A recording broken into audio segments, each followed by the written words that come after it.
We can live a long, long time in an atmosphere of meditation and still keep our feet on the ground. Why should we keep our feet on the ground? Because the Word must become flesh, and it must become flesh not someday in a cloister, but in the next sentence we speak to a spouse, to a colleague, to a child. And so we begin now by entering that atmosphere together. In this room, no one is being judged. You are not being measured, corrected, or improved. You are being welcomed into your own life as it is, and into the presence that is as it is. Let us take 2 slow breaths together, no technique, just a quiet willingness. Inhale as if the world is already safe. Exhale as if you are already held. Again, inhale without striving. Exhale without a story. So it is. On the table before us, I place a simple clock, a humble timer, not holy in itself, neither good nor evil. It is a kitchen thing, an office thing, a phone face ordinary. But we will let this very ordinariness be our sacrament of stillness, the visible timer and the invisible presence, the one you can see to keep your feet on the ground, the one you cannot see to keep your heart in heaven. Why make a sacrament of a clock? Because we will not pretend that eternity excuses us from time. 5 minutes will be our promise. 5 minutes of no fixing, no arranging, no rehearsing. 5 minutes in which we do not make a better self or a better other, but yield to the presence that goes before us to make the crooked places straight. The prophet heard it as, "Be still and know that I am God." And the Master gave it to us as a practical instruction. Take no thought, not neglect, not indifference. An inner release that lets the Word become flesh. Take no thought for your life, he said. And again, with an intimacy that touches our purpose here, take no thought how or what ye shall speak, for it shall be given you in that hour what ye shall speak. This is not poetry for a far place. This is guidance for the kitchen table in the boardroom and the hard talk at the end of a long day. The clock is here to tell your human mind only 5 minutes. You are safe to stop. You will not be late for your own life. You will not lose the thread of your responsibility. You will only set it down long enough to let it be carried by the one who gave it. If this sounds mystical, it is. And yet it is the most practical mysticism there is. We keep our feet on the ground because harmony must show up in the words we choose at 3:15 on a Tuesday. The presence is not proved in a feeling. It is proved when the next word lands like a gentle key in a stubborn lock. When we stop judging appearances, this person right, that person wrong, this condition good, that one evil, we discover a new government at hand. The good that governs is invisible to sense, but it governs. Withdraw your judgment for 5 minutes and watch how the air changes. You are not being asked to solve a problem in those minutes. You are being invited to step out of the problem maker. I, my own self, can do nothing, said the Master, and he was not making himself small. He was making room for God. So here is our foundation, beloved, a visible timer and an invisible trust. 5 minutes of turning within before we speak, so that the word that comes is not the scramble of our rehearsed reasons, not the defense of our thin pride, but the simple, practical word given. You will know it by its fruit. It will not be clever, it will be clear. It will not be grand, it will be grounded.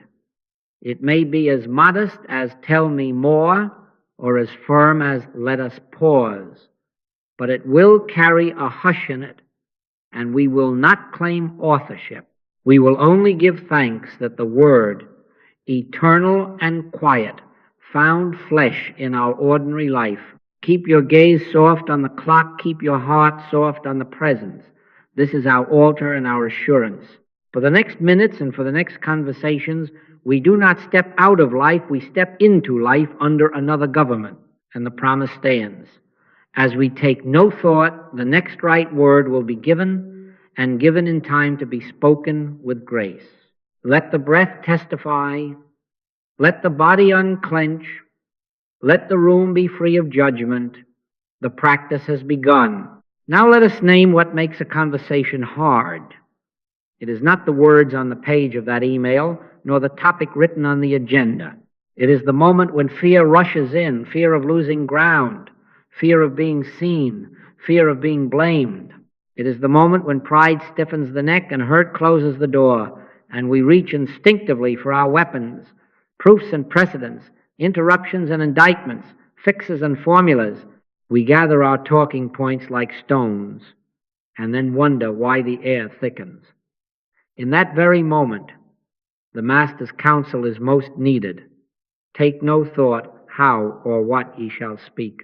Not because the issue is unimportant, but because the issue, like the timer on the table, is neither good nor evil. The conversation itself is not your enemy. The enemy, if you will, is the scramble, the anxious mind trying to preserve its own face. I, my own self, can do nothing, said the one who healed with a word, and so it is. Here is our thesis, and it is not new, yet it must be made new in the next sentence you speak. The word must become flesh. Spiritual realization must show itself as concrete harmony in ordinary speech.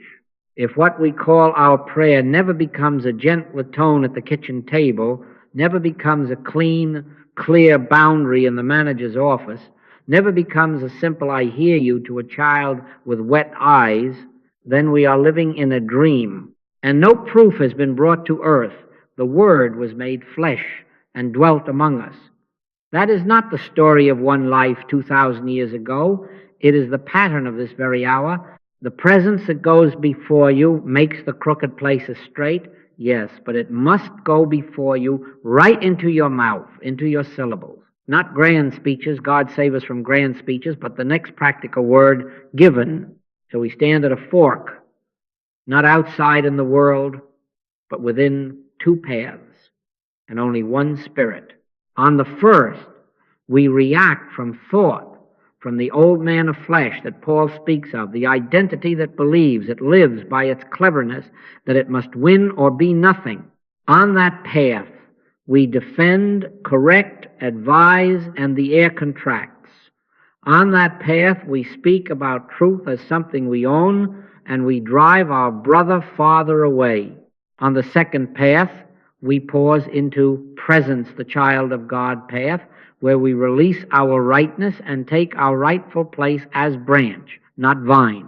There, not by might nor by power, but by my spirit, and you can feel it. The breath loosens, the jaw softens, the labels fall off the other person, and they become once more a person without qualities. And you become once more one who is not judging. In that atmosphere, the given word arrives not manufactured, not rehearsed, bearing its own quiet authority. And do not think the given word is always sweet. Sometimes it is as straightforward as, I am not ready to answer. Let me sit with this. Sometimes it is as plain as, I hear the impact I had, I am sorry. Sometimes it is as practical as, we'll need a boundary here, or this conversation needs a pause. But you will know the difference. The same topic, a different source. The same facts, a different government. James warned us that the tongue is a fire, and so it is when lit by fear, but the same tongue becomes a lamp when lit by presence, a lamp unto my feet. Because the word given lights only the next step, and that is enough. If you ask, can this be done at home in the heat of it? I will say to you, yes, and yes again, but not by the man of flesh. The man of flesh will start 3 sentences before he has found the presence and will hope to find it on the way. He rarely does. The child of God will stop short 5 minutes when possible, 5 breaths when not, and in that pause withdraw judgment from appearances. You are not dealing with a difficult spouse or a stubborn colleague. You are beholding a person who, like you, has no intrinsic qualities of good or evil. You are dealing with the invisible good that must be allowed to govern this moment. The minute you do that, You are no longer a contestant, you are a transparency. The presence speaks through you as through a clean window. We will demonstrate this shortly. Same topic, different source, so you may taste the before and the after. Before the scramble, the proofs, the pressure to fix. After, a hush, a single word, a door opening where a wall used to be. This is not magic, and it is not psychology. It is incarnation. Be ye transformed by the renewing of your mind. And then watch how that renewed mind clothes itself in syllables that carry grace and truth. The practice is small, but the fruit is not small. In your next hard talk, refuse to be the author. Take no thought. Let the river speak. And the word will become flesh, not tomorrow, not in theory, but in the very tone you carry into that room. Let us be very honest about what inflames these talks. It is not only the content, not only the policy, not only the calendar, it is the visible tone, the words sharpened by breath, the face before us, eyebrows lifted, lips tight, a silence that feels like a slammed door. We behold these appearances, and almost before we know it, we label them. Good, bad, rude, manipulative, weak, stonewalling, dramatic, and the label is the spark on dry grass. The moment we call the appearance good or evil, we are back under the government of the man of flesh, reacting, constructing a case, defending our picture, trying to fix the form. The Master warned us about this deeply and simply. Judge not according to the appearance, but judge righteous judgment. What is righteous judgment? Not a more sophisticated label, not a cleverer diagnosis. Righteous judgment is the withdrawal of judgment from the scene altogether, a turning back to the invisible source. Why callest thou me good? There is none good but one, that is God. If he would not allow goodness to be located in his visible self, how quickly may we release the claim that goodness or evil is in a tone, a posture, a sentence on a screen. Try to see this with me, not as a doctrine, but as a doorway. The raised voice is neither good nor evil. The rolled eyes are neither good nor evil. The trembling hands, the rapid speech, the long pause, neither good nor evil. That email with 4 bullet points and no greeting is neither good nor evil. This is a hard saying until we discover that good is invisible. The good that governs is not in the flower vase on the table, not in the diploma on the wall, not even in the smile on a loved one's face. Those are lovely forms, and they may be messengers of something, but they are not the thing. The kingdom of God cometh not with observation, neither shall they say, Lo here, or Lo there. For, behold, the kingdom of God is within you. Within is where value resides. Within is where governance begins. Within is where the word that heals is born. And so we are asked to perform a gentle but radical act in the pause. Release the person from qualities. This one before you, with whom you must speak plainly, is not a difficult spouse, not a defensive manager, not a sensitive teenager, not even a wonderful friend. All these are masks, persona, the roles we play and react to. Man looketh on the outward appearance, but the Lord looketh on the heart. Let us take the Lord's side in this and look on the heart. Behold, behind the costume of mood and habit, a person without qualities, identity, not built of temper or talent, but of the same life that constitutes your being. Peter was blessed not because he identified a trait in Jesus, but because he saw through to identity. Thou art the Christ, the Son of the living God. In proportion as you behold even the faintest glimmer of that same truth in your neighbor, this one here, now you liberate them from the burden of being good or evil in your sight, and you liberate yourself from being their judge. Charity suffereth long and is kind, thinketh no evil. That is not sentimental, that is a spiritual technology for conversation. What does this give us in practice? Space, air, a government not our own. When you take your 5 minutes and the mind rushes to weigh the last remark, the last text, the last meeting, you will hear yourself beginning to assign qualities. In that moment, stop short inside and say, if you like in words, if you like without words, Father, thou art the life of this one. I release them to their own source. I release myself from being their maker or mender. I can of mine own self do nothing. As you say that, the clutch releases. The body hears it first, the jaw softens, the breath remembers its rhythm, and then the mind obeys. The label drops. The person stands before you not as a case to be solved, but as a life to be honored. And into that atmosphere, love can govern what comes next. You will find you can watch the same face with new eyes. The teenager who rolled her eyes a moment ago before she was disrespectful, now she is a person presently weary, presently guarded, but a person whose core is not defined by that gesture. The colleague whose email came blunt before, he was abrasive. Now, he is a person presently pressed by deadlines, presently unconscious of tone, but a person nonetheless under the same grace as you.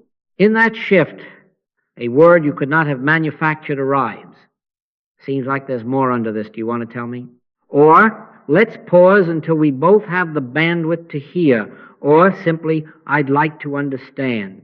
Not clever, not soft, not hard, true. And you will know its truth by the fruit. The air settles. Or, if it does not yet settle, you remain settled. And boundaries spoken from that settlement become clear without cruelty. Do not fear that releasing judgment will make you naive or permissive. Judgment is not the same as discernment, and love is not the same as indulgence. When judgment is withdrawn from appearances, the invisible good is free to govern, and that governance may give you a firm no, a practical plan, a timeline, a consequence, but it will not be born of punishment, it will be born of presence. Not by might, nor by power, but by my Spirit, saith the Lord. And because it comes that way, it will carry its own quiet authority, and you will not need to prop it up with heat. Let this be our aim as we approach the protocol itself. Withdraw judgment from the scene so the unseen good may show us how to speak. Let the mantra, if you need one, be plain. This, neither good nor evil. This person, not their qualities. This moment, not mine to run. God is love. And love, we're not entangled in our measurements, will take the government upon its shoulders and give the next word. Then, and only then, does the word become flesh, not as a theory in your head, but as a tone in your voice, a light in your eye, a sentence that opens a door where a wall used to be. Judge not, that ye be not judged. Let love judge, and see how swiftly the crooked places begin to straighten of themselves. Now, the way of this is not complicated. It is not a system of tricks, nor a rhetoric class. It is a stopping short and a turning within for inspiration, and then a letting of that inspiration take on the form of the next small, practical word. That is all. Stop, turn, receive, return. Speak. And because we are embodied and accountable to time, we will let 5 minutes hold us, not as a law, but as a little ark that carries us from the old government of reaction to the new government of presence. Take no thought how or what ye shall speak, for it shall be given you in that hour. Let it be given. We will keep it very plain. The 5 minutes unfold as a gentle arc, and you will not have to manufacture any part of it. First, the body must be told it is safe. Safety cannot be argued into the mind while the jaw is locked and the breath is thin. So, minute one is only this. Take no thought and breathe. Unclench the hands. Let the shoulders drop of their own accord. If you like a cue, put a little timer where you can see it and hear a soft bell when the minute turns. Let that bell be your reminder that you are released from managing time. The presence keeps time. If you like a word to keep the mind from wandering into its old duties, let it be simple. Inhale, here. Exhale, I am. Not to make something happen, only to be here. Be still and know that I am God. The body hears that better than the mind. Second, when the body remembers its safety, we turn our sight into truth. We behold a person without qualities. We cease arranging the scene in terms of right and wrong, hard and easy, and we let the mask fall away. You can say it quietly within. This person is not their tone, not their habit. And again the bell may sound, and with it comes space. The label slides off. The other stands as a life in God. The Lord looketh on the heart. Take the Lord's side and look there. Third, we yield. We do not improve ourselves, we surrender ourselves. I, my own self, can do nothing. Not as a pious phrase, but as a doorway. Say it if you must 10 times until the shoulders hear it. I am not the speaker, not the fixer, not the mender. I am branch, not vine. The presence that goes before me makes the crooked places straight. Let it go before me into my very syllables. In that minute, self-effort gives up the chair and the room grows quiet inside. You will feel the difference as surely as you feel a window open on a summer night. Fourth, we listen. Not for a clever line, not for the winning point. We listen for the unrehearsed word, the word that comes clothed in quiet assurance. It may be a sentence, it may be a single syllable, it may be only a direction. Wait, ask, apologize, pause. Thy word is a lamp unto my feet, and notice, it is a lamp unto the feet, not a searchlight for the highway. It will show only the next step, and that suffices. If nothing comes in words, do not reach. Rest in the hush. The hush itself is guidance. Fifth, we turn back. Gratitude and simplicity. We do not leave the presence to go speak. We carry the presence into the speech. The bell sounds, the timer says, it is time, and we rise from the chair slowly or lift our eyes from the phone slowly with one quiet thanks, thank you, and we let the word become flesh. We do not gild it. We do not sell it. We do not announce that we have had a revelation. We simply speak the given word in the given tone. Set a watch, O Lord, before my mouth. Keep the door of my lips. That watch is set now. The door opens to truth without heat. If you are one who appreciates cues, keep them gentle. A visible timer on your desk or at the corner of your screen. A subtle bell at each minute so you need not glance. A soft breath prompt every now and then, hearing yourself whisper, inhale, exhale. None of these are holy in themselves, neither good nor evil. They are kitchen things and office things. But placed in an atmosphere of meditation, they become servants of the invisible good. They will not give you the word. They will only hold you steady while the word gives itself. So the protocol is simple, and its simplicity is its power. Pause, perceive, surrender, listen, then let presence speak through you. Do not try to live the whole of it at once. Live only the next minute in front of you, and watch what happens to the air around your life. The crooked places begin to straighten, not by your pushing, but because another government has quietly taken the field, and the next word, when it comes, will not be yours. And yet it will come through your very lips, and it will be enough for today. Minute 1 begins very simply. Set the timer. Let the little bell or the quiet click be the permission slip to stop. Now feel your feet. Not metaphorically feel them. heels, arches, toes, inside shoes, or on the carpet. Keep your feet on the ground. Let the shoulders descend by their own weight, as if they have remembered gravity's kindness. Let the hands rest, palms open if that is comfortable, as if they have set down a load, and inwardly, without pressure, let a single phrase begin to breathe you. Take no thought. Again, take no thought, not a command to neglect your life. A doorway into another government. Take no thought how or what ye shall speak, said the Master, and this is that hour. Now let the breath show the body it is safe. Inhale without effort. Exhale a little longer than you inhaled. Not force, just a gentle lengthening, like a soft ribbon unwinding. The body understands this language faster than the mind. The longer exhale says, I am safe. Again, a quiet inhale, a longer exhale. If counting helps, let it be simple. 4 in, 6 out, but do not make a law of it. Let the jaw unhook from its invisible task. Let the tongue drop from the roof of the mouth. Let the eyes soften their focus. Feel the chair hold you. Feel the ground hold the chair. Feel the presence hold the ground. Take no thought and take another slow breath. You will notice the mind reach for its toolbox. It will rehearse an opening statement. It will draft a defense. It will fetch a precedent and lay it on the table.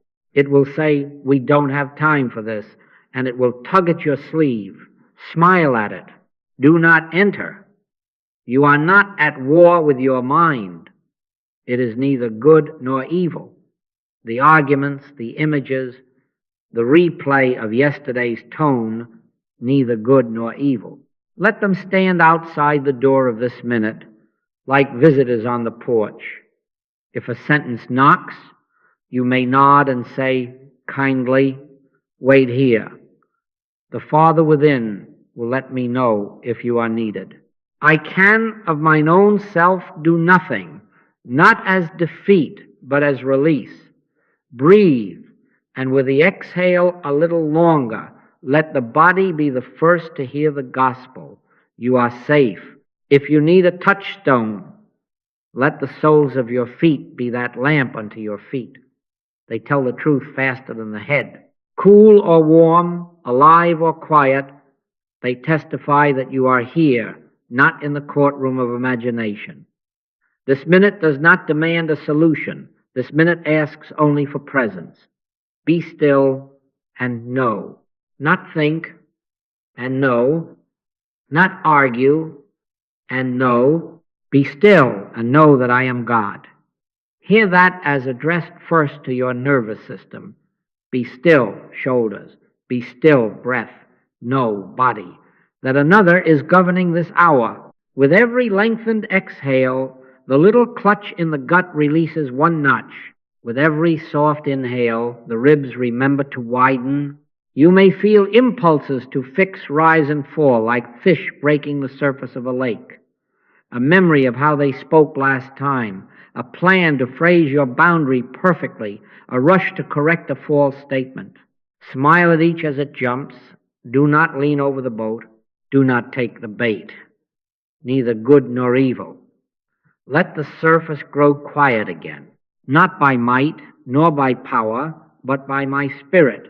And the first proof of that spirit is not a line to deliver. It is a loosening in the shoulders, a sigh that was not forced, a little warmth in the hands. Take no thought and another breath. If you wonder whether anything is happening, look for the small mercies. The forehead smooths. The chest stops bracing between breaths. The clock is still keeping time, and you are not its servant. The urge to check the phone softens, not because you suppressed it, but because it found no purchase in a body at rest. The mind, finding fewer hooks, quiets itself. Safety returns first to the body. As the breath steadies, thought loosens its grip. The crooked places begin to feel less crooked, not because you have straightened them, but because you have stepped out of their tangle. Take no thought. Feet on the ground, shoulders at ease, hands at rest. Inhale. Exhale a little longer. This is the first minute, and it is enough. The bell turns, and now we lift our inner eyes. Minute 2 is for beholding. Bring to mind the one with whom you must speak, not an abstract crowd, this one. See their face as it is today, or if you cannot see, let their name fill the room. Notice what the mind is eager to do. It will begin at once to hang tags upon them like little cards on a coat rack. Hard, sweet, unreliable, brilliant, thin-skinned, controlling, my ally, my problem, praise and blame alike. Do not argue with the tags. Simply set them down, neither good nor evil. Let each label slip from the hanger and fall to the floor of this minute. We are not beautifying them, and we are not indicting them. We are refusing to behold a mask. Persona, the old teacher said, is a mask. Every personality is a part in a play. We are not speaking to Hamlet nor to the critic of Hamlet. We are speaking to the life behind the part. Whisper, if you like, under the breath of your thought, this is a person without qualities, Christ as their true identity. Do not make a performance of it. Let it be as simple as placing your palm over your own heart. Father, thou art the life of this one, not in the sense of making them better, in the sense of remembering what is already true. Why callest thou me good? There is none good but one, that is God. If even the Master would not locate goodness in his visible self, surely we can release the claim that goodness or evil lives in this one's temperament, in this one's habits. Man looketh on the outward appearance, but the Lord looketh on the heart. Take the Lord's side, look on the heart. As you do, feel what happens in your own body. The chest that was a little armored a moment ago loosens another notch. The eyes that were ready to measure now soften their focus. The nervous system, hearing that you have laid down the gavel, lays down its shield. You are not condoning, you are beholding. You are not naive, you are choosing the real over the report. Judge not according to the appearance, but judge righteous judgment. And righteous judgment, here is this beholding, a seeing that refuses to fasten identity to behavior. The woman taken in the act stood before Jesus, laden with labels. He did not congratulate her, and he did not condemn her. He said, neither do I condemn thee. Go and sin no more. In this minute we stand there with him. Neither do I condemn thee. Go free in my sight. Go free in my speech. Release them from the burden of being right or wrong for your sake. Release yourself from being their assessor.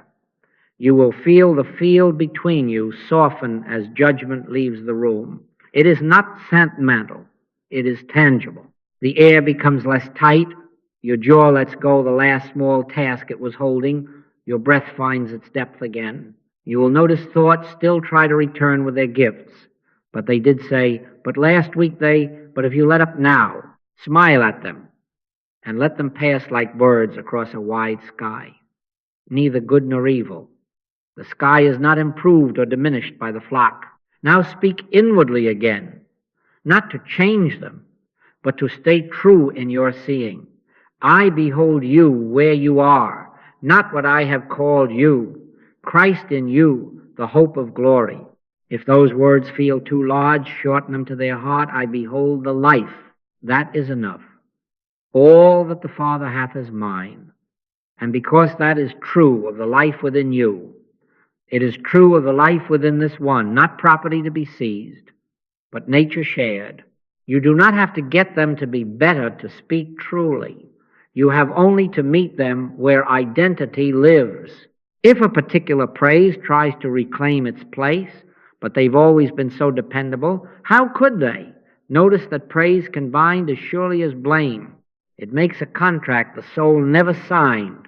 And then we speak not to a person, but to a role we need them to play. Again, lay it down, neither good nor evil. The dependability you loved was never their possession. It was the goodness of God appearing there.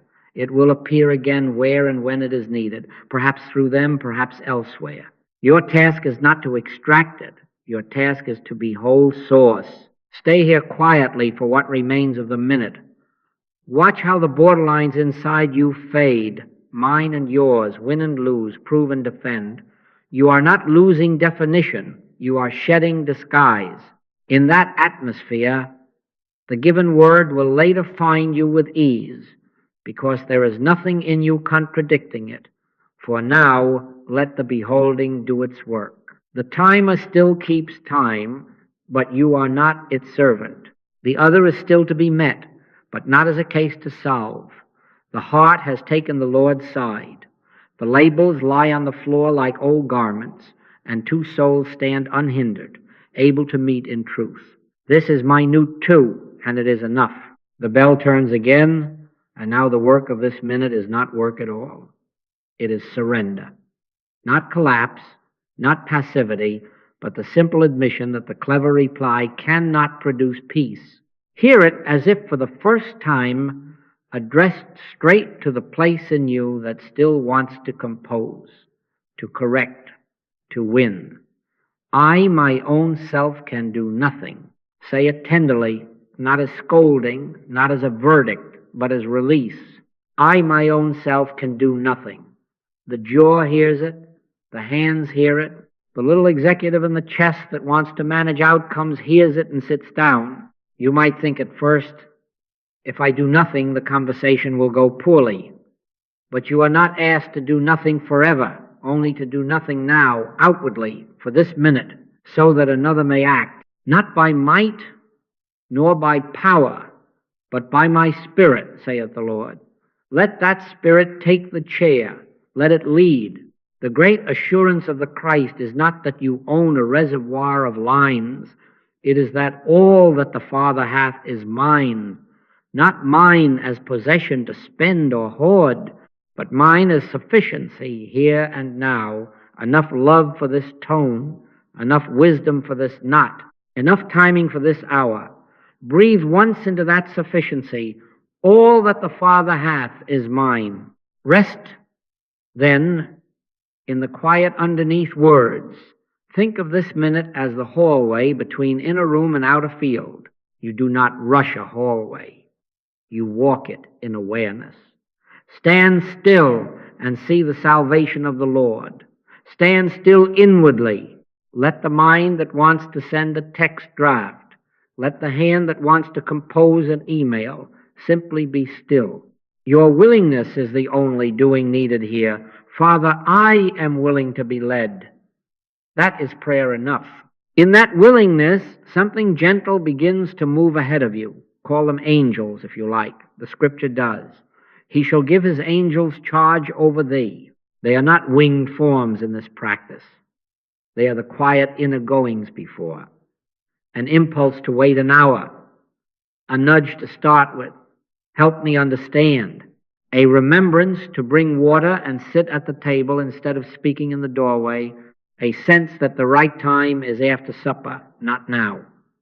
These are angels. Do not argue them away because they are small.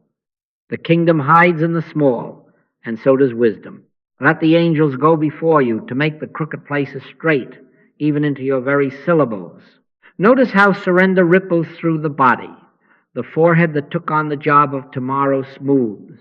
The breath finds again that longer exhale without you managing it. The stern part of the mind that says, hurry, or you will lose control, discovers that control is no longer the goal. Harmony is.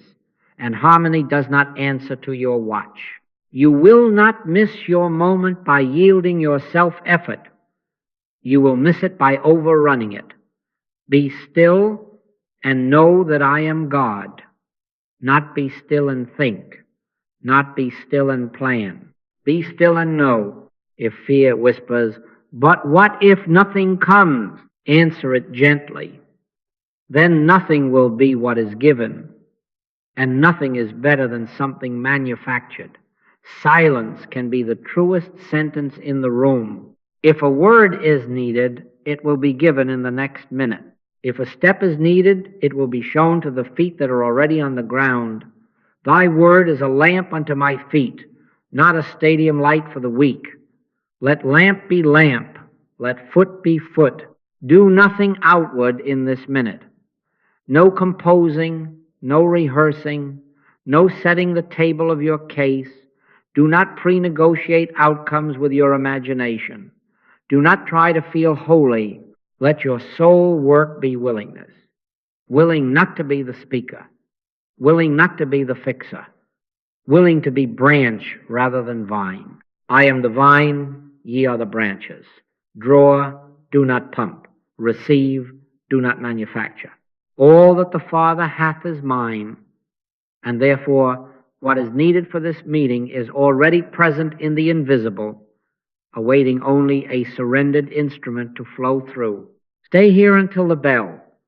If stray solutions come knocking, that opening line you loved last time, that clever phrasing that scored a point, smile at them on the porch and say, wait here. The presence will let me know if you are needed, and you will feel the oddest relief. The burden to be right sliding off the shoulders, the burden to be impressive slipping to the floor, the burden to prevent disaster leaving the room altogether. The government has changed hands. Guidance does not have to fight its way in now. There is a door open. This is minute 3. Surrender has made the opening. Guidance will take it. The bell turns, and now the ear of the heart opens. This minute is not for composing, but for receiving. We do not fish with a net of arguments. We let the stillness draw up what already swims beneath the surface. My sheep hear my voice, said the Master. Not they strain to manufacture a voice, not they practice a tone, but they hear. So we listen not at the forehead where strategy lives, but from the chest that has just learned to rest. We listen in the quiet with a willingness not to edit the spirit. If a word is given, we do not sand it into cleverness. If no word is given, we do not panic and carve one out of air. After the fire, a still small voice, wrote the prophet, and sometimes it is so still you think it is nothing. It is not nothing. It is guidance. Notice the way the given word arrives. It does not shove. It does not need a herald. It slips in clothed in quiet assurance, like a lamp being brought into a dark room. You will know it by its feel more than by its syllables. It is usually first, not because you raced, but because you stopped. And in the stop, the next true step can place its foot. Often it is short, often it is kind, often it is clear. Help me understand. I'm sorry. May I start again? I can see this matters to you. What would be fair here? I need a quiet hour. May we return at 2? These do not perform, they serve. A soft answer turneth away wrath.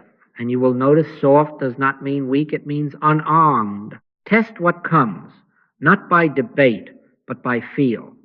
Hold the word lightly in the heart and ask, does this ease the chest? Does this include the other inside its circle? If the answer is yes, you will feel your ribs widen a little without trying. If the answer is yes, you will sense there is room in it for both truth and tenderness. If what arrives makes you taller against the other, makes you right and them wrong, makes your stomach harden, lay it down, neither good nor evil, just not for this hour. Let your speech be alway with grace, seasoned with salt, said Paul. Grace first, then salt enough for clarity. If the sentence you are holding has too much salt and no grace, it will dry the tongue before it leaves the mouth. Do not edit the spirit. If the given word is simply wait, do not embroider it with a lecture about waiting. If it is, ask. Do not convert it into a cross-examination. If it is, apologize, Do not bargain down to a partial apology with a footnote. The presence does not need your ornaments. It needs your consent. Open thou my lips, and my mouth shall shew forth thy praise. Notice the prayer is not, I will open my lips. It is, open thou. Let the opening be done to you, and when it opens, do not rush past it into your old eloquence. Speak the word as it came, simple and unadorned, and you will feel the odd confirmation that it is enough. And if nothing comes, then nothing is the holy portion of this minute. Hold it without shame. Emptiness is not failure, it is instruction. It may be saying, not yet. It may be saying, let the other speak first. It may be saying, sit at the table and pour water. It may be saying, send the text that asks for a time to speak tomorrow, not today. The Lord shall fight for you, and ye shall hold your peace. Holding your peace may be the whole of obedience for now. Silence in such an hour is not a wall. It is a field in which the other may lay down their weapons without losing face. Trust the field. You will discover that the unrehearsed word and the unrehearsed silence carry the same signature. Peace. Not the dramatic peace of victory, but the quiet peace that needs no victory. Peace I leave with you, my peace I give unto you, not as the world giveth. The world gives peace by arranging outcomes. The presence gives peace by arranging hearts. When the chest eases, when the eyes can look without agenda, when the boundary you must set does not come with heat, you are in the stream of that peace, and the word, whether syllable or hush, is safe to deliver. Stay with this listening until the bell. If a dozen lines come knocking, let the first with peace remain and bless the others on their way. If no line comes, bless the emptiness and do not levy a tax upon yourself to produce. The timer keeps its count, the angels go before. The word, when it is needed, will present itself as surely as a seed knows which way is down. You are not making this, you are consenting to it. And so, when the bell turns, either you will carry one small word in your palm like bread, or you will carry the quiet itself like water. Both feed, both cleanse, both are given. The bell turns. Do not hurry. Let the last echo of it be the amen of your inward prayer. Quietly, almost under your breath, say, thank you. Not to congratulate yourself, to seal what has been given. In everything give thanks, not because everything is lovely, but because gratitude closes the circuit. It keeps you from rushing back into your own governance. Now, without breaking the thread, let the eyes open. If they had closed, lift the gaze as if you were lifting a small lamp. Feel again the weight of your feet, the hold of the chair, the kindness of the floor. Let your hand rest on the table, on the phone, on the doorknob, not to seize it, but to bless it. You are not leaving the inner room to go out into a harsh world. You are letting the inner room go with you into this next minute. The presence does not stay behind. Lo, I am with you always. And so this turn back is not a departure, it is a carrying. Carry only what was given. One sentence, one question, one boundary, no more. If you were given, I'm sorry, carry, I'm sorry, not I'm sorry, because with three exhibits. If you were given, help me understand. Carry, help me understand. Not an interrogation that dresses itself as curiosity. If you were given a time, not now, at 2, carry that single hour like bread. If you were given wait, carry the waiting itself as your wordless speech. Let your communication be yea, yea, nay, nay, and you will discover that simple yea and simple nay, when born of presence, are not blunt instruments. They are clean lines that do not cut. Resist the urge to pad the gift with your eloquence. Do not garnish the bread. Do not perfume the water. Gratitude and simplicity deliver the inner word into the world without distortion. Now step. If you must stand, stand slowly. If you must dial, dial slowly. If you must walk down a hall, walk as if you were carrying a saucer of light, because you are. When you enter the room or lift the phone, do not announce your holiness. Do not say, I've prayed and I have a word. Do not explain spirit. Thy Father which seeth in secret shall reward thee openly. Let the secretness of this minute be its strength. You speak from presence and then you stop. You do not sell what does not need selling. You do not defend what does not need defending. You do not add a second sentence to make sure they got the first. The seed knows its work better than the sower. He that hath ears to hear, let him hear. Give the other their ears, give the word its room. If the given word is an apology, give it without a receipt. I'm sorry. Full stop. Let the silence that follows be pasture, not punishment. If the given word is a boundary, give it with the quiet that comes from truth. I won't be able to say yes to that. I can do this much. Not a flare of heat. Not a speech about principles. Just the line, laid like a level plank. Mercy and truth are met together, and you will feel both in your tone when you do not add weight to make your point. If the given word is a question, let it be a door, not a trap. Help me understand what matters most to you in this, and then stop. Let them enter. The presence that goes before you has also gone before them. Give it a chance to do its work. Watch for the old habit that arrives late and eager. Explain, explain, explain. Make it airtight. Make it unassailable. Smile inwardly at that visitor on the porch. It is neither good nor evil. It is only old management, hoping to be rehired. You have a new government now. I can of mine own self do nothing, and that includes justifying the spirit to the human mind. The fruit of the Spirit persuades more surely than argument. A soft answer has already turned away more wrath than any brief you could have drafted. If you feel the heat beginning to rise in your chest or the cleverness beginning to sharpen on your tongue, that is your cue to return to the breath even as you stand in the room. Inhale. Exhale a little longer. You are not leaving, you are deepening. Notice, too, that you do not measure the success of this minute by their face. Appearances are changeable and tell slow truths. Neither smile nor frown is your verdict. Neither quick agreement nor awkward pause is your proof.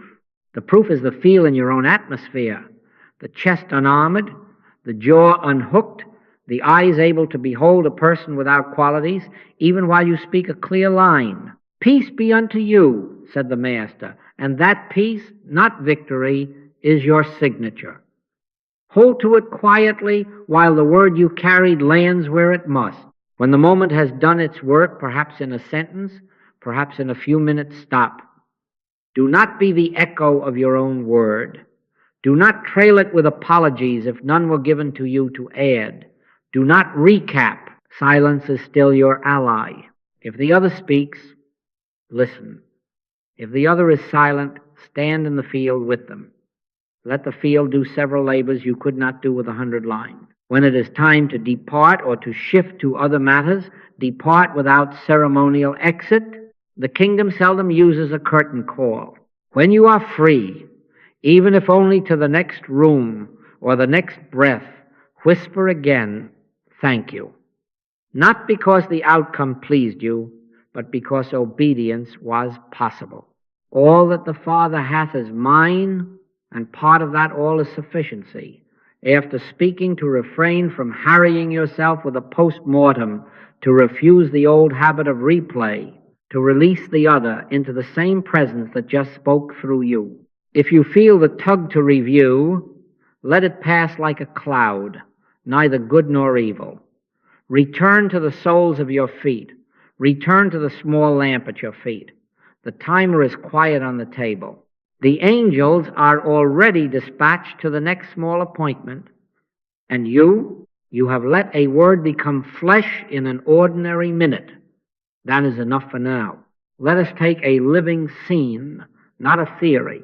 You are at the kitchen counter or walking through a doorway, and your partner, with heat that has been saving itself for this minute, says, "You never listen. Feel what happens in the chest." At once the old manager reaches for its brief. "That's not true, you're exaggerating." The reply is already halfway to the tongue. If you let it fly, you know the road that follows: point and counterpoint, exhibits and counter-exhibits, two masks talking past one another. Defense shuts the door. It imagines it is protecting. Why? Because it answers appearance with appearance and leaves the presence unemployed. Be swift to hear, slow to speak. Not because slowness is politeness, but because hearing opens the door that speech shuts when it runs ahead of spirit. Now, we do the thing we have been teaching, not someday, not when it is convenient now. The little timer is still on the table. You place a quiet hand on it as if to say, "Help me keep covenant." 5 minutes, and we will speak from presence, not from scramble. Minute 1, take no thought. Breathe and unclench. Safety returns first to the body. Do not argue in the head. Inhale into the ribs. Exhale a little longer. Feel the soles of your feet, the way the floor holds. Take no thought for your life, not as denial of life, but as release from managing it. Let the first heat leave your hands, neither good nor evil. Breath by breath, you come back into the room where God can be God. Minute 2, behold a person without qualities. Not a critic, not my accuser, not always dramatic, not unfair. A person without qualities. Christ as their identity, not as a flattery, as a fact. Man looketh on the outward appearance, but the Lord looketh on the heart. Join the Lord's side. Let the labels slip from the hanger. You will feel the field soften. The eyes that were going to defend begin to see. Minute 3, I my own self can do nothing. Say it inwardly, tenderly. I cannot manufacture peace. I cannot draft the perfect line. Not by might nor by power, but by my spirit, saith the Lord. Let the government change hands. Angels go before you into syllables and into the space between you. The clever reply steps back. The heart takes the chair. Minute 4. Listen for the unrehearsed word. Do not fish with a net of arguments. After the fire, a still small voice. Wait for the sentence that carries peace as its signature. Test it by feel. Does it widen your ribs? Does it include the other? A word comes like a small lamp. I hear you. Would you share one moment this week when you felt that? Do not embroider it. Do not sand it into cleverness. Hold it as bread. Minute 5. Turn back. Gratitude seals the circuit. Thank you. Carry only what was given. Speak it simply. Let your communication be yea, yea, then stop. No garnish. No defense hiding in courtesy. Deliver the bread and let the field work. Now watch the fruit. For a tree is known by its fruit. The tone that was sharp meets a surface that is not armored and softens by itself. Not always at once.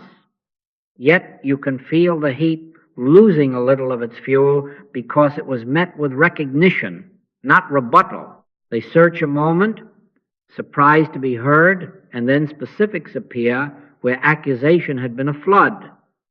Tuesday, when I was talking about the meeting and you kept looking at your phone, I felt invisible. The invisible has begun to become visible, not as blame, but as a clear picture. You are given the next simple word without manufacturing it. I see that moment. I'm sorry. I can put the phone away when you begin, or, if this is important, may we take 20 minutes after dinner, undistracted. Mercy and truth are met together. Boundary without cruelty. Soft answer without fog. A soft answer turneth away wrath, and you will feel it turning, not magic, presence. Do you see the difference? Recognition opens a door that defense keeps shut. Agree with thine adversary quickly, not as capitulation to falsehood, but as swift consent to see what they are seeing so the Spirit can address it. You did not validate the line. You never listen as a cosmic verdict. You honored the heart that, in one moment, felt unheard, neither good nor evil. The persona that was ready to prosecute has no job now. The person without quality stands in the field with you. Repair becomes possible not by the brilliance of your case, but by the humility of your seeing. And you will notice, even if the outer conversation goes on with its bumps, that inwardly the signature remains, peace. My peace I give unto you, not as the world giveth, not victory, peace, not control, communion. The Word became flesh in an ordinary kitchen because you let it be given, and the presence that goes before you made one crooked place, straighter first in the chest, then in the syllables, and then in time in the shared life. That is demonstration. That is enough for this case. Now let us take a different room, the inbox. You open the thread, and there it is, combative, rapid-fire paragraphs, bolded lines and exclamation points, sentences that press you against a wall you did not see being built. Feel the instant electricity in the fingers. The brain begins its engines. Draft 1, sharp, precise, devastating. Draft 2, cooler but edged, wittier, because it hopes to wound without looking unkind. Draft 3, a legal brief with footnotes, because nothing wins like documentation. Drafts pile up like little swords laid out on a table. You know this feeling. It dazzles with its own cleverness. It promises safety by triumph. It never delivers. The wrath of man worketh not the righteousness of God. You are about to send heat out and call it light. Stop short. The little timer is on the desk as surely as it was on the table. Touch it. 5 minutes. We are not going to win. We are going to be led. We are not going to escalate. We are going to let a word become flesh in a sentence that can live in the world without burning it. Minute 1, take no thought. Breathe and unclench. Let the hands leave the keyboard and rest on the thighs. Inhale into the sides of the ribs. Exhale longer, as if you were laying down your own weapons with the outbreath. Take no thought for your life, and that includes your email life. The screen brightens and dims. You do neither. You are returning to the room where God can be God. Minute 2, behold a person without qualities behind the screen. Not that bully, not always political, not this is why you can't trust them. Persona is mask. Set it down. The Lord looketh on the heart. Join him there. See only person without qualities. If you think you need more courage to do this by email than by voice, you are right. The mask of the screen tempts us to forget the heart. Remember it now. The field will soften. Minute 3, I, my own self, can do nothing. I cannot draft a letter that manufactures peace, not by might nor by power, but by my spirit, even in a reply-all thread. Angels go before you here too, a nudge to shorten, an impulse to set a concrete time, a sense that the boundary should be plain and without commentary. Let them go. They know the hallways of Monday afternoon as surely as Sunday morning. Minute 4, listen for the unrehearsed word. From the quiet, test what wants to be written by its feel, not its cleverness. Does it widen the ribs? Does it include the other in its circle? A word fitly spoken is like apples of gold in pictures of silver. What comes is short, practical, and clean. You can feel the simplicity rise like a small lamp. Minute 5, turn back and let the word become flesh. Thank you. Now fingers to keys, but carry only what was given. No polish, no moral. Let your communication be yea, yea, nay, nay. Type it as it came, something like this. I value our work. I'm available to discuss Tuesday 2:30. I won't engage written blame. A live conversation will be more productive. Stop there. Do not add an exhibit of your good intentions. Do not include the transcripts you attempted to paste. Do not include a PS that reopens the argument in smaller font. The seed knows its work. Watch the fruit. The thread does what heat has not been able to do. It cools, not always in one reply, but the temperature falls because you removed kindling. Logistics anchor emotion. A calendar square appears where chaos was. Respect the quiet kind, not the performative kind, increases not because you dominated, but because you drew a clean line without cruelty. Let your speech be always with grace, seasoned with salt. Grace first, I value our work. Salt enough, I won't engage written blame. The boundary did not arrive as a wall. It arrived as a door with clear hours printed on it. Anyone who wishes to walk through may, and when they do, they find a human being inside, not a fortress. Someone will ask, but what if they keep firing? Then you keep the atmosphere. Neither their push nor your quiet is good or evil of itself. The good is the invisible government you just enthroned.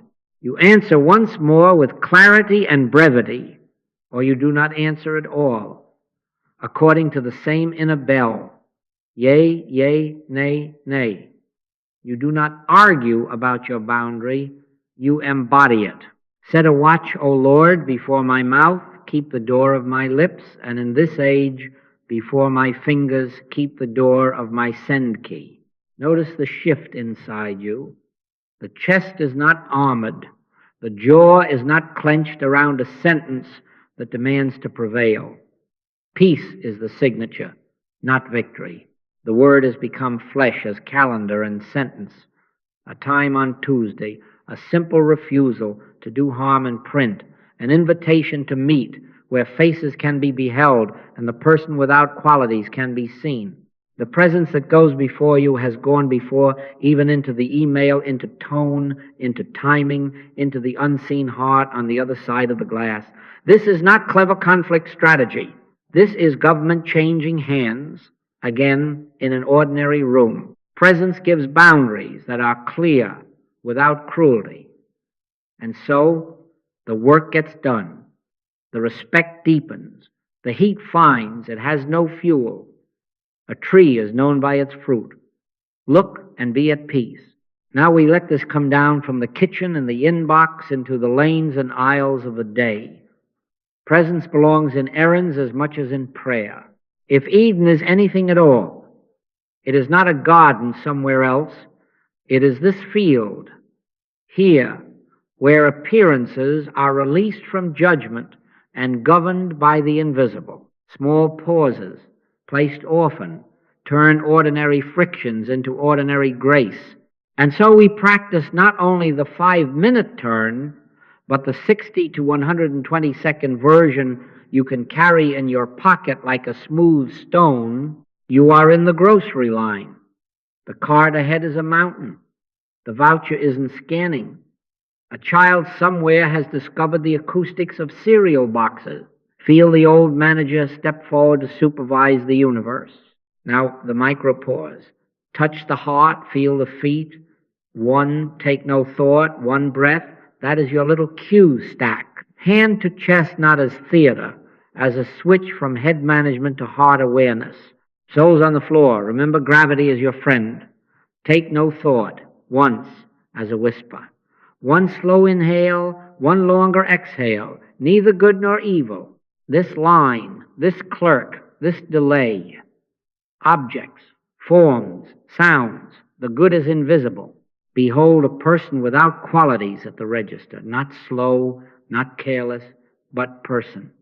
In that one breath, you will feel your ribs widen, and with them, your world. If a word is given, it will be something like, no rush, I'm fine, offered softly. If no word is given, Your gift is your unarmored presence. Be still and know that I am God. The Word becomes flesh as a softer gaze, as staying with your cart instead of leaning like a batter at the plate, as not adding your weather to the room. Traffic now. A horn flares behind you as if it were a verdict. A driver cuts in close enough to write their license plate on your heart. The old manager reaches for the gavel. Micropause. Touch the heart, feel the feet. One, take no thought. One breath. Feel the wheel under your hands as if it were the altar. In quietness and in confidence shall be your strength. Neither good nor evil. This lane, this schedule, that driver. Behold, a person without qualities encased in steel. All of us have been that hurry. Let the presence govern distance and timing. Perhaps the given word is not a word, but a simple act. Lift the foot, make room, or turn off the radio to turn on attention, or exit one ramp later and release the race. Angels go before even into lanes. You will find that safety returns first to the body, shoulders down, jaw soft, and then to judgment. No verdict issued, no case pursued. The fruit is not drama. It is a clean merge and a pulse that doesn't spend itself like coin. Home again, and as you lift the lid of your work, a small hand tugs the sleeve, or a voice arrives without knocking, or the dog paces because storms have been on the news all day. Friction, ordinary and holy. Micropause, touch the heart, feel the feet. One, take no thought. One breath. See the child as a person without qualities, the partner as a person without qualities, even the anxious animal as life responding to atmosphere. Suffer the little children to come unto me, not as sentiment, as instruction in atmosphere. The given word may be 2 minutes, and then I am all yours, and then keep covenant. Or it may be to kneel, to put your eyes where theirs are, and let your voice go down an octave. Non-judgment steadies the room. You will notice that children and animals read the air faster than adults. When you remove hurry and verdict, they settle not always in an instant, but as though a window were opened. The presence that goes before you makes crooked places straight in the living room too. This is simple, and it is enough. Touch the heart. Feel the feet. One, take no thought. One breath. You can do it at red lights, between rings, before you open the door to a room that holds a mood. You can do it with a hand in your pocket, fingers curled against your own palm to remember you are held. You can do it in the milk aisle, at the crosswalk, in the hallway outside a teenager's closed door. The word becomes flesh in the smallest ways. A cart that moves a half step slower, a hand that waves a stranger into the lane, a voice that finds the lower register instead of the higher one, a face that does not mirror panic. Peace I leave with you, and you leave a little of it behind you wherever you have paused, neither good nor evil in these forms, but the good always, the good governing them from within when you step aside. This is how Eden spreads. Not by conquering the world, but by many small surrenders that let a great presence be practical. Try it a dozen times today. Watch the fruit and be at peace. Before we go further, let us release a few gentle misunderstandings so that the path stays clean underfoot. The pause is not a trick to buy time or to save face.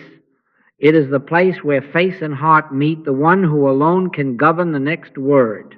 Be still and know that I am God. Not be still and avoid, not be still and manage, but be still and know. Then, from that knowing, let your yes be yes and your no, no. Do you see the sequence? Stillness, then clarity. Silence, then speech. The pause is not a delay of truth. It is the birthplace of truthful speech. First, not avoidance. We do not hide behind quiet as a way of never saying the hard thing. We are not escaping the room. We are refusing to speak from fear. Perfect love casteth out fear. And fear-driven sentences always ask to be paid with someone else's peace. Love needs no such wage. The 5 minutes are courage taking a breath. They are the difference between blurting and bearing witness. When the word comes, it may be swift and exact. I won't continue while we are shouting, let's return at 2. Or, this isn't workable for me. That is not evasion. That is love stewarding the atmosphere so that wisdom can have a hearing. Stand still and see the salvation of the Lord. And then step 1, clear step without apology for being clear. Second, not manipulation. Presence is not a tactic. It will not be harnessed to make people behave. The mask tries to learn this method the way it learns a sales script, pause, lower tone, use the magic phrase, and then wonders why the room will not yield. Because the presence does not serve the mask. I, my own self, can do nothing. The pause is where self-will resigns and a higher government takes the chair. It is not how we get our way, it is how the way gets us. You will know you have left manipulation when your ribs widen and outcomes loosen. You will also notice that you are as ready to receive a no as to give one, not by might nor by power, but by my Spirit, saith the Lord. The fruit of that Spirit is peace, not compliance. When peace is the signature, you are no longer managing, you are being led.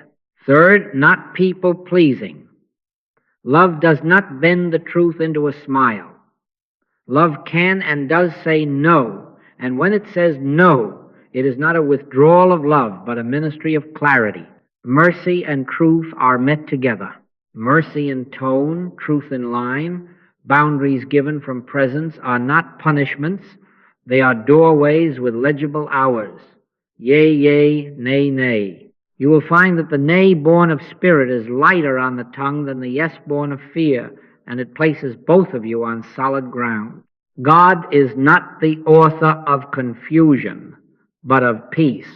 People-pleasing is confusion, changing your yes into maybe to avoid a frown. Presence gives you the grace to say, I can do this, I cannot do that, and then to rest from self-reproach.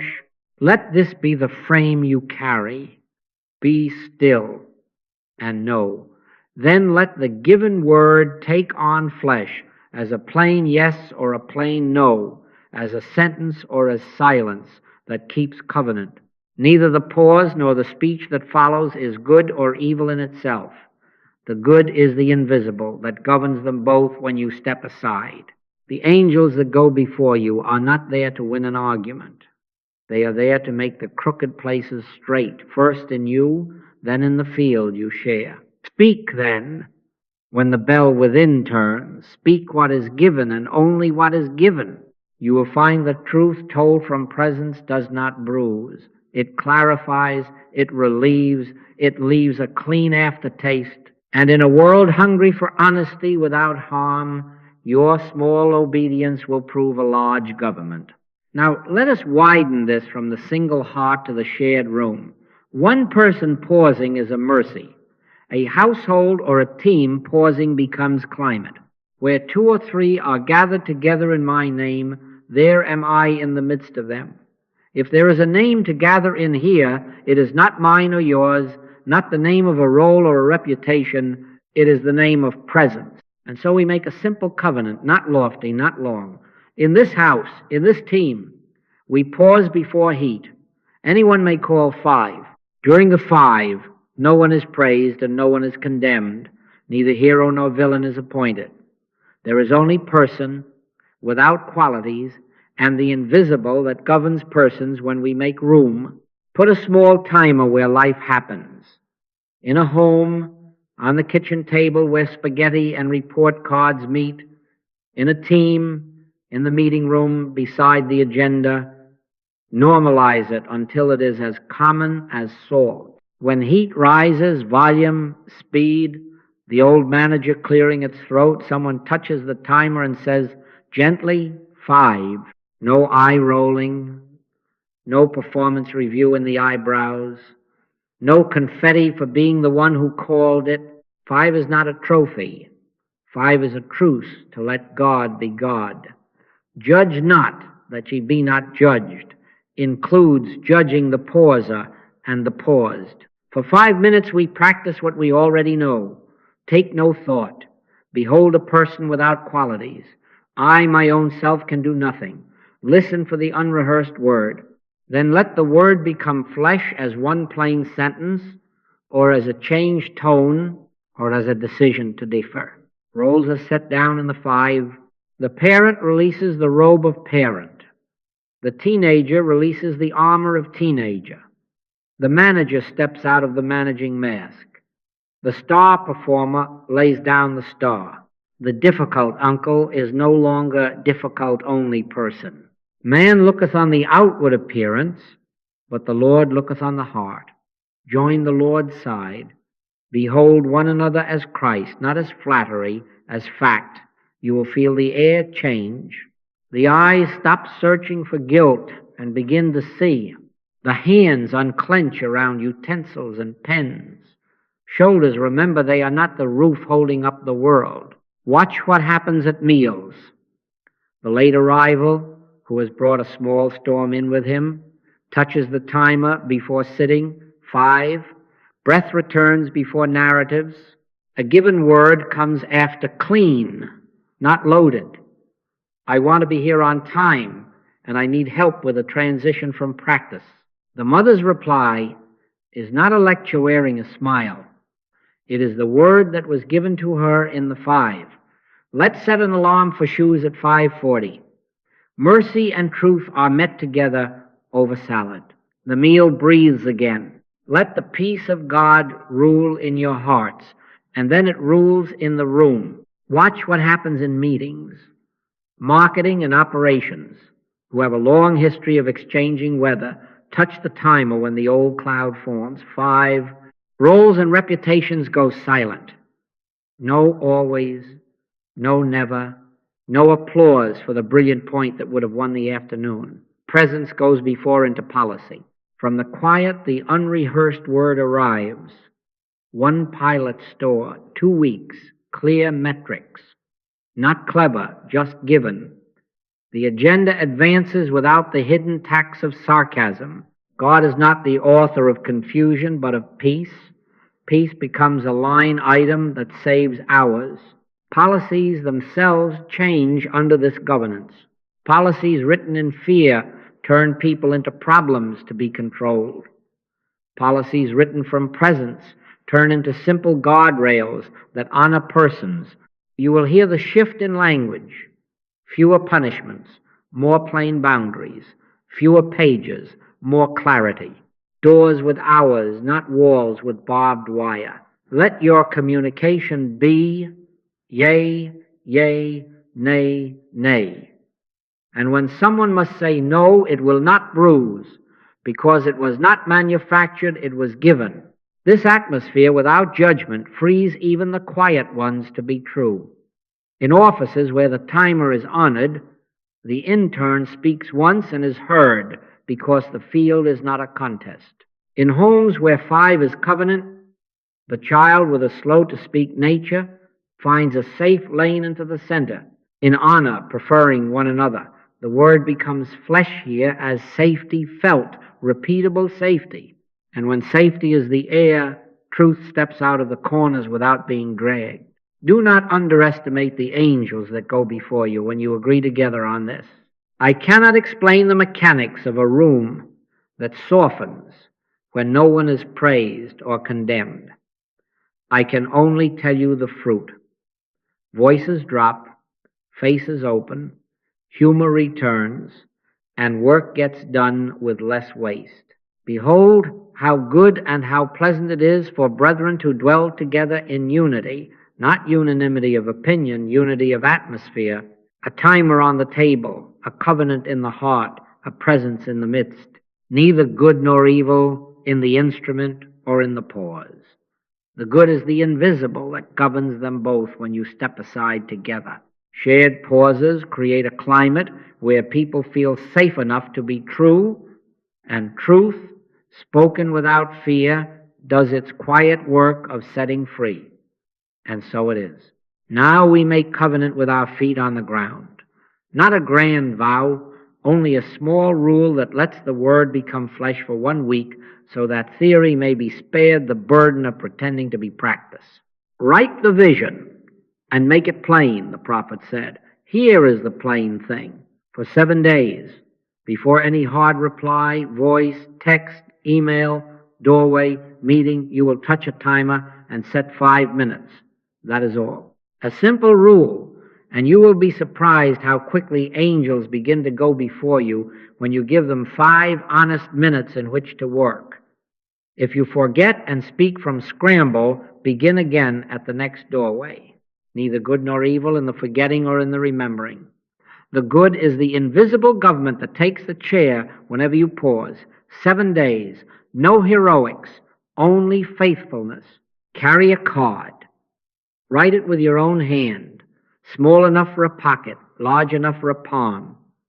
If paper does not stay with you, put it on your phone's lock screen. 6 cues only, no paragraphs, no poetry. Feet, breath, person without qualities. I can do nothing. Listen. Thank you. These 6 open a path in under 5 minutes. Feet, feel the soles, the floor. Gravity, as friend, safety returns first to the body. Breath, inhale into the sides of the ribs. Exhale a little longer, take no thought, rides the out-breath. Person without qualities, strip the labels from the hanger. Behold Christ as identity, not as flattery, as fact. Man looketh on the outward appearance, but the Lord looketh on the heart. Join him there. I can do nothing. Say it tenderly. Let self-effort surrender its sword, not by might nor by power, but by my Spirit, saith the Lord. Listen, not for the clever line, but for the unrehearsed word that widens the ribs as it arrives after the fire, a still small voice. Thank you. Gratitude seals the circuit. It is the amen that lets the word become flesh in 1 sentence, 1 tone, 1 boundary, 6 steps. Do not embroider them. The card is not holy, the presence is. The card is a doorknob. Use it. Set a daily rhythm, light and sure. Morning, before you pick up the day, pick up the card. Read the 6 softly. Offer the tongue to the one who made it. Set a watch, O Lord, before my mouth. Keep the door of my lips. Say, this is your day. Put your word in my next word. Noon or between rooms. Touch the card once like a match against the heart. Feet, breath, person, nothing. Listen, thank you, and let it relight the wick. Evening. A short reflection, not a tribunal. 3 questions only, written in a few lines so that you may return tomorrow unburdened. What word arrived? What changed? Where did I rush? Do not justify. Do not accuse. Do not score. By their fruits ye shall know them. Fruit is what we are watching for, not fault. Did a tone soften? Did a boundary arrive clean? Did silence do the work that a paragraph would have bruised? Note it. Where you rushed, simply write the scene and its feel. Bow once inwardly and let grace have it. Repentance is not a lash, it is a turn. Turn again. Make it communal in the simplest way. Choose a companion for the 7 days. It may be someone in your house or on your team. It may be a friend in another city.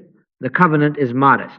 Once a day, share 1 fruit, never a blame. 2 minutes each, and no advice. You speak, I listen. I speak, you listen.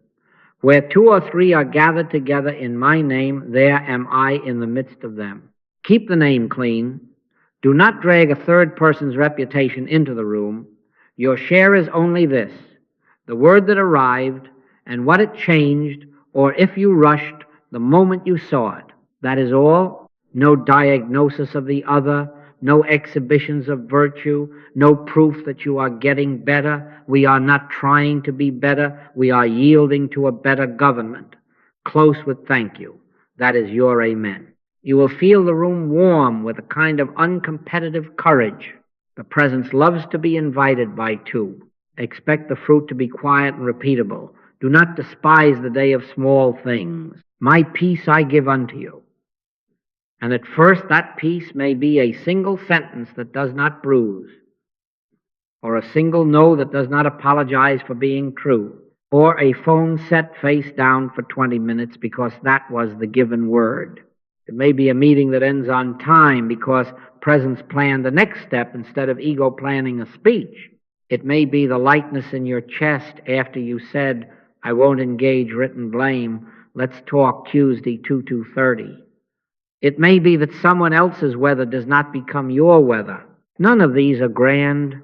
All of them are flesh word in motion, God governing syllables and schedules. God is not the author of confusion, but of peace. When peace appears as a calendar square or as a tone that carries no tax, write it down. That is fruit. And when you miss, and you will, because masks love the microphone, let the rule do what it was made to do, bring you back. The moment you feel that you ran ahead, put your hand in your pocket and feel the card. Whisper once, I, my own self, can do nothing, not as shame, as relief. Neither the blurt nor the blush is good or evil. The good is the invisible that wastes nothing. If repair is given as the next word, speak it simply. I rushed. May we take 5 and begin again. If the given word is to let the hour pass and return at 2, obey that instead. Be still and know that I am God. Not be still and punish yourself. Be still and let the government change hands again. Do you see how small this is and how sufficient? A rule, a card, a few lines in a notebook, a companion, and a presence that longs to be practical. Commitment plus a few cues turns principle into a practiced way. Commit thy way unto the Lord, trust also in him, and he shall bring it to pass. Begin tonight. Before you leave this room, write the 6 on a card. Before you sleep, choose your companion and agree on the time of your daily 2 minutes. In the morning, set the timer where life happens. Keep the covenant 7 days. We are not trying to win. We are consenting to be led. The presence that goes before you will make some crooked places straight you did not even know were crooked, first in the chest, then in the syllables, then in the life you share. By their fruits you will know, and by their peace you will rest. Thank you. Now let us speak of fruitage, not as a score to be kept, but as a quiet recognizability. By their fruits ye shall know them. How shall we know? Not by applause, not by outcomes we can post, but by a shift you can feel in your ribs, in the room, and in the road between you and another. Presence proves itself not by spectacle, but by repeatable peace. It is measured in minutes that shorten, in tones that soften, in words that clarify, and in doors that open without your hand on the knob. Do you see? This is not magic. It is government, the invisible government, appearing as ordinary order. Here are metrics you can feel. The conversation that used to sprawl for 40 minutes lands gently in 8 and without a bruise. The email that would have been a paragraph of defense becomes 3 lines of clarity. Here is what I can do. Here is what I cannot. Let your communication be yea, yea, nay, nay.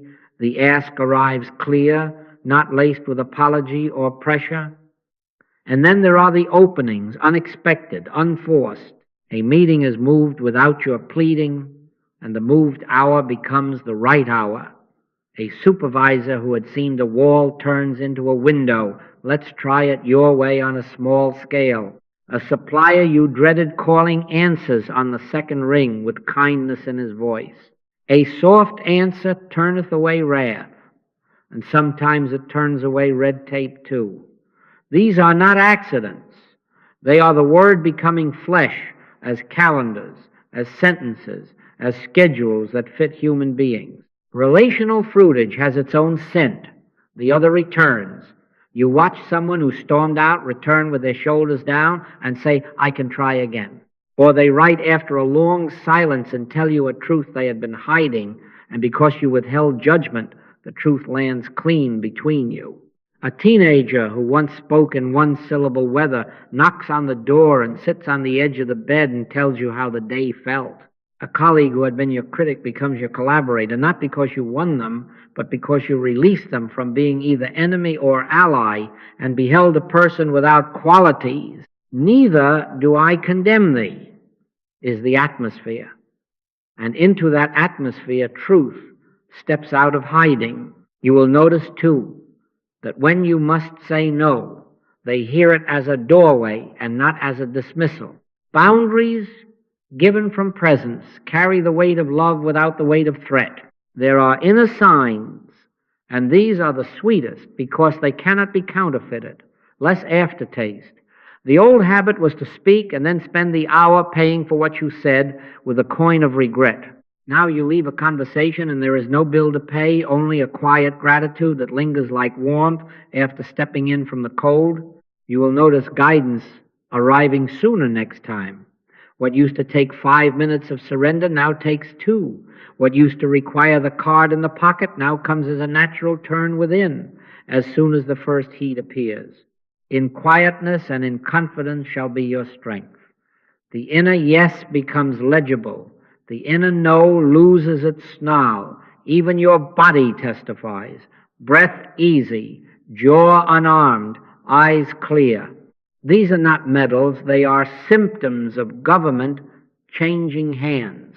Let us be faithful also not to make idols of appearances. Neither long nor short meetings are good or evil. Neither open nor closed doors are good or evil. The good is invisible. The fruit is not the proof of your cleverness. It is the disclosure of a presence that loves to work when invited. Not by might nor by power, but by my Spirit, saith the Lord. So when you see fruit, do not seize it as personal achievement. Bow inwardly and say, thank you. Give the praise where it belongs. This keeps the channel clear and the guidance fresh. Gratitude is the law of circulation in the Spirit. It returns you to source. Now hear Scripture fulfilled quietly in life. It is your Father's good pleasure to give you the kingdom. Where is that kingdom? Not beyond the sky, but here, as ordinary harmony, as a kitchen where a timer and a truce protect tenderness, as an office where a 5-minute silence saves 5 hours of repair, as a tone that carries no tax. As a child whose face settles because you did not add weather to the room, as bread given for this day in the form of a right word for this hour, give us this day our daily bread.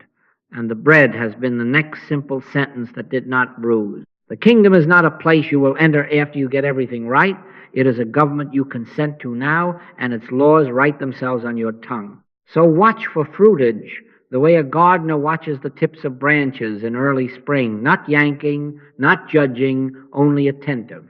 Note the shorter conflict, the kinder tone, the clearer ask, the unexpected opening. Note the return, the softening, the deeper truth. Note the lessened aftertaste and the quicker guidance. Write them down not as trophies but as testimonies. The presence proves itself as quiet, repeatable fruit in speech and relationship. Keep pausing. Keep listening. Keep letting the word become flesh in small, sufficient ways. And so it is. Beloved, we have walked a very small road together. And because it is small, it is great. We placed a little clock on the table and consented to an invisible companion in the room. We withdrew judgment from appearances neither good nor evil, and we beheld a person without qualities. We took no thought. We said, I, my own self, can do nothing. We listened for the unrehearsed word, and then we let the word become flesh in one ordinary sentence, one plain boundary, one softened tone. That is the arc. Withdraw, judgment, turn within, receive, speak. And so it is that the presence goes before you to make the crooked places straight. Why should we keep our feet on the ground? Because the word must become flesh. Not in a dream world, but at the kitchen table, in the doorway of a meeting, on the line where voices once hurried past one another. Before we go, Let us be still together for one shared breath. Feel the feet on the floor, the ribs widen, the jaw soften. On the out-breath, take no thought. On the in-breath, thank you. Let the soft bell within sound once where words cannot enter. Be still and know that I am God. In that knowing there is no contest to win, no defense to mount, only a government gladly received. Now the charge, gentle and sure. Let the next hard conversation be your altar. Touch the timer, 5 minutes. Feet, breath. Behold a person without qualities. I can do nothing. Listen, thank you. Do not manufacture a speech. Do not rehearse virtue. Let the presence give you the next simple word. Set a watch, O Lord, before my mouth. Keep the door of my lips. When the word arrives, it will not prove you. It will free you. It may sound like, I won't continue while we are shouting. Let's return it to. It may be, this isn't workable for me. It may be silence that keeps covenant and opens a door at another hour. Let your communication be, yea, yea, nay, nay. The right word is given, not made, and it will be clothed in a quiet assurance that does not bruise, not by might nor by power, but by my Spirit, saith the Lord. As you go, carry what you already know. Keep the little card near the hand. Let the rule be your shepherd back to center when old habits knock. Walk out with feet on the ground and heart attuned. Look upon your day as Eden here and now, not because the forms have improved, but because you will withdraw judgment from them, neither good nor evil, and honor the invisible good that governs when invited. In the street, in the inbox, in the family room, behold persons without qualities. Man looketh on the outward appearance, but the Lord looketh on the heart. Join him there. Do not worry about results. In all thy ways acknowledge him, and he shall direct thy paths. Fruit will appear as peace that does not charge a tax, as courage that does not shout, as clarity that neither flatters nor wounds. By their fruits ye shall know them. And if you forget, if the mask runs ahead and spends words like small coins turn again, the moment you see it, that moment is holy. Hand in pocket, touch the card, whisper once for relief, not remorse, I, my own self, can do nothing. Then, as given, repair or release. God is not the author of confusion, but of peace. The presence wastes nothing, not even our haste, when we return. I bless you now in the simplicity of this way. The Lord bless thee and keep thee. The Lord make his face shine upon thee and be gracious unto thee. The Lord lift up his countenance upon thee and give thee peace. Go with a simple practice and a great presence. The rest will become flesh as needed. Lo, I am with you always. Where 2 or 3 of you remember, he will be in the midst. The angels go before you into calendars and corridors, into kitchens and conference rooms, and they make the crooked places straight in you first, and then in the field you share. Walk softly, speak only what is given, and let gratitude be your amen. Thank you.